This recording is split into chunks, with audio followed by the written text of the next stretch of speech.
Captain இல்லாத இந்த நேரத்தில் அமைஞ்சிருக்கிறது. கேப்டன் 2016 இந்த கூட்டணி அமைய வேண்டியது.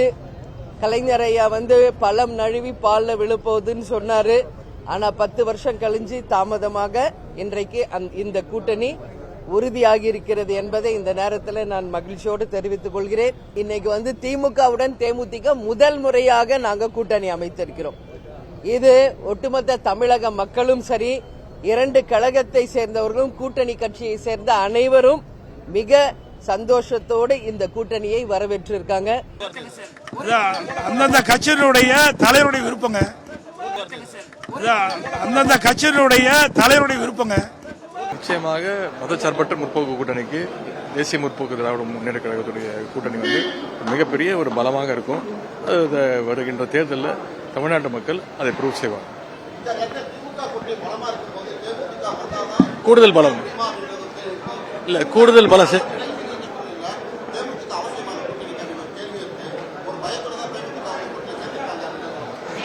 கேள்வியில தான் பயம் தெரியுது.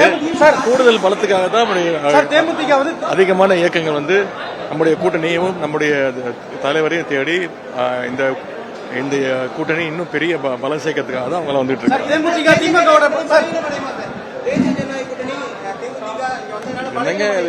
கண்டிப்பா நிச்சயமா இங்க பலம் சேரும்போது அங்க பலம் இறக்கதான் செய்யும். இதெல்லாம் இன்னொரு 50 நாள் பொறுமையா இருங்க. தேர்தல் அப்போ தமிழ்நாட்டு மக்கள் உங்களுக்கு திருப்ப ப்ரூவ் பண்ணிக்காங்க. இது என்ன பொறுத்த வரைக்கும் இது ஒரு மூழ்கிற கப்பல்ல அவர்கள் சென்றிருக்கிறார்கள். கேப்டனை கொண்டு மூழ்கிற கப்பல்ல கேப்டனா அவங்க தொண்டர்களை உட்கார வைத்திருக்கிறார்கள் என்பது எனக்கு மனவேதனை. ஏன்னா மரியாதைக்குரிய விஜயகாந்த் அவர்கள் எந்த அளவிற்கு ஒரு அரசியல்ல ஒரு நேர்மை, ஒரு நாணயம், பெண்களுக்கு பாதுகாப்பு, தன் ரசிகர்களுக்கு பாதுகாப்பு, மக்களுக்கு பாதுகாப்பு, இதையெல்லாம் பேசிக் கொண்டிருந்த அவர் இன்று அவரோட கட்சி ஒரு இத மாதிரி ஒரு முடிவை எடுத்திருப்பது உண்மையிலே வருத்தத்திற்குரியது. ஆனா ஒன்று இதுல அவர்கள் தொண்டர்களின் விருப்பம்னு சொல்றாங்க. எனக்கு அது தொண்டர்கள் அப்படி விரும்பினாங்களான்னு எனக்கு தெரியாது. நிச்சயமாக தமிழக அரசியலில் ஒரு மூழ்கும் கப்பலை கேப்டன் கேப்டன் என்று தலை நிமிர்ந்து சொல்லிக் கொண்டிருந்த ஒரு கேப்டனின் கட்சி மூழ்கிற கப்பல்ல கேப்டனா போனா எப்படி இருக்குமோ அப்படித்தான் இந்த சூழ்நிலை. இதுல தமிழக முதலமைச்சர் இது மிகப்பெரிய ஒரு சவால்.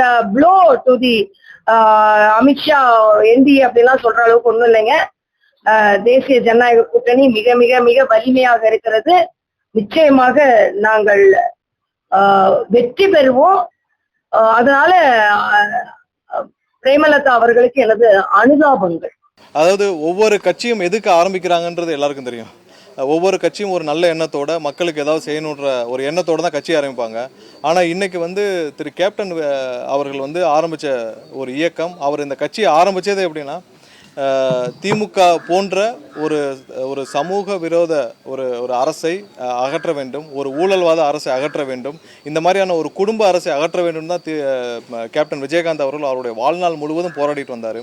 அவருடைய வாழ்நாள் முழுவதும் அவருக்கு கடைசி வரை, அவருடைய உயிர் மூச்சு இருக்கும் வரை அவருக்கு திமுகவால் கொடுக்கப்பட்ட அழுத்தங்கள் தமிழக மக்கள் அனைவரும், நீங்கள் எல்லாம் அனைவரும் நன்கு அறிவீர்கள். ஏன்னா ஒவ்வொரு நாளும் அவர் மேலே நூற்றுக்கணக்கான வழக்குகள் இருந்துச்சு. அவருடைய வாழ்க்கையில் தினமும் கோர்ட்டுக்கு தான் போயிட்டு வந்துட்டே இருந்தார். அவர் திமுக அரசு இருக்கிறப்ப ஒவ்வொரு நாளும் அவருடைய ஒரு ப்ராப்பர்ட்டியாக இருக்கட்டும், அவருடைய சொத்துக்களை முடக்கும் வேலைகளை திமுக செஞ்சாங்க, அவருடைய கட்சியை முடக்கும் வேலை செஞ்சாங்க, அவருடைய அரசியல் வாழ்க்கையை முடிக்கிறதுக்கு திமுக அவ்வளவு ஆவர்த்தனங்கள் செஞ்சாங்க. அவரை அரசியலிருந்து அகற்ற திமுக அவ்வளவு முயற்சிகள் செஞ்சது.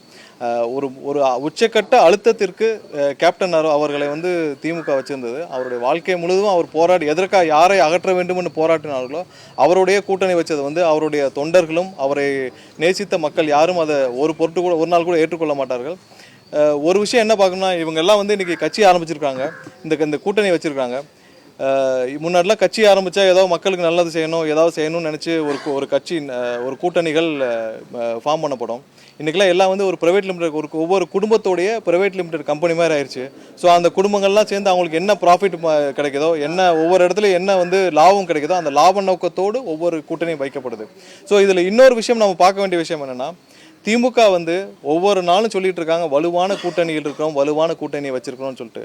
இவ்வளவும் இருந்தும் இன்னமும் அவர்கள் வந்து கீழே இறங்கி சென்று, அதாவது யாரை கேப்டன் அவர்களை பார்த்து பயந்து கேப்டன் அவர்களை அரசியலிருந்து அகற்ற ஒவ்வொரு நாளும் போராடிய திமுக வந்து இன்னைக்கு கீழே இறங்கி போய் அதே தேமுதிகவுடன் கூட்டணி வைத்திருப்பது திமுகவிற்கு தோல்வி பயத்தை காட்டுறது. அவர்கள் போன வாரம் 5,000 ரூபாய் அனுபவிச்ச பிறகும் அவர்களுக்கு நம்பிக்கை வரவில்லை, இன்றும் நம்பிக்கை வரவில்லை. இப்போவும் சொல்றோம், இன்னமும் திமுகவிற்கு தெரியும் அவர்கள் எந்த 34 தொகுதிக்கு மேல இந்த கூட்டணி தாண்டாது என்பது திமுகவிற்கு நல்லாவே தெரியும். அதனால தான் ஒவ்வொரு நாளும் பயத்தில் இருக்கும் திமுக கிடைக்கிறவர்களெல்லாம் ஏதாவது ஒரு ஆதாயத்தை, ஏதாவது ஒரு நம்பிக்கையை கொடுத்து அவர்களுடன் கூட்டணி வைத்துக் கொண்டிருக்கிறார்கள். இது மக்கள் எல்லாருக்கும் தெரியும். கேப்டனை நேசிக்கிறவர்கள் அனைவருக்கும் தெரியும். இந்த கூட்டணியை அவருடைய தொண்டர்களோ அவரை நேசித்த ஒரு நபர் கூட ஏற்றுக்கொள்ள மாட்டார்கள். அம்மையார் பிரேமலதா அவர்கள் வந்து இதுக்கு முன்னாடி நிறைய பேசியிருக்காங்க, நிறைய கூட்டங்களில் பேசியிருக்காங்க, நிறைய பிரச்சாரங்களில் பேசியிருக்காங்க. கேப்டன் அவர்கள் எவ்வளோ கஷ்டப்பட்டாருன்னு அவங்க பல பிரச்சாரங்களில் பேசியிருக்காங்க. அவர்கள் பேசினதே தான் சாட்சியாக இருக்குது. நம்ம ஒன்றும் புதுசாலாம் சொல்லலை. ஒவ்வொரு நாளும் அவர் கேப்டன் விஜயகாந்த் அவர்கள் எவ்வளவு தூரம் கஷ்டப்பட்டார், அவருடைய கட்சி எவ்வளோ கஷ்டப்பட்டுச்சு, அவருடைய அரசியல் வாழ்க்கையை அவர் வந்து பொது வெளியில் அவர் எவ்வளோ தூரம் வந்து அவர் அவமதிக்கப்பட்டார், அவர் ஈவன் தாக்கப்பட்டார், பல இடத்துல தாக்குதல் முயற்சி அவர் மீது நடந்தது. ஒவ்வொரு நாளும் கோர்ட்டில் தான் அவருடைய வாழ்க்கையை கழிச்சார். ஸோ அவர் எவ்வளோ கஷ்டப்பட்டார்ன்றது எல்லாருக்குமே தெரியும். அது அவங்களே வந்து பல மேடைகளில் சொல்லியிருக்காங்க. இந்த கூட்டணி, அதாவது இவர்கள்லாம் சேர்ந்து ஒரு கூட்டணி மேடையில் உட்கார்றப்ப மக்களுக்கு எப்படி தெரியுன்றதான் அவங்களுக்கு இன்னும் புரிஞ்சு கொள்ளலை. இன்னும் மக்கள் வந்து இவங்க மாதிரி ஒன்று 25 கட்சியை சேர்த்து நீங்கள் ஒரு கூட்டணி ஃபார்ம் பண்ணுறது ஒரு பெரிய விஷயம் இல்லை. 25 பேர் இருந்தாலும் மக்கள் உங்களை ஒரு போட்டாவது நம்பணுன்றது தான். இந்த மாதிரியான ஒரு தலைவர்கள் எல்லாம் சேர்ந்து ஒரு மேடையில் இருந்தாலும் கண்டிப்பாக 1% கூட உங்களை மக்கள் நம்ப மாட்டார்கள் என்பதை தான் இந்த இப்போ இருக்கிற சூழ்நிலை காட்டுது.